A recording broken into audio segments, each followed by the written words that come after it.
Yeah, so we're not tied to any one technology platform, right? I think, again, controlled environment agriculture I see as a system, and I focus less on the technology aspect of it and more on what the goal of the project is, and then we build the best solution based on what the goal of that project is, right? So it's not, hey, I've only got one technology and it's either this or nothing else, right? We are able to give people a broad scope of opportunities, right? And what would be the best fit for their scenario. And I often think that has been one of the missteps that we've made in this industry is we haven't applied the technology to the right scenario or the right situation, right? And for me, as it relates to technology and CEA, it's all about application, right? And some people are going to take greenhouse doesn't work, indoor vertical doesn't work.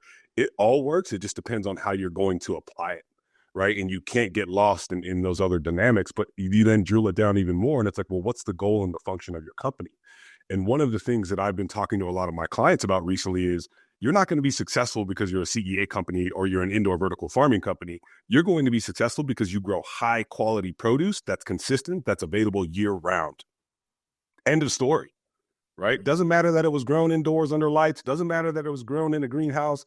It matters because you grow nutritious, local produce year round. That's consistent. Leave it at that. Right. And so to me, that's a mindset shift that has to occur in this industry. CEA represents 2-3% of like our global food production. So sometimes I'm like, we need to get out of our own way and recognize that we plug in to a much larger global food system.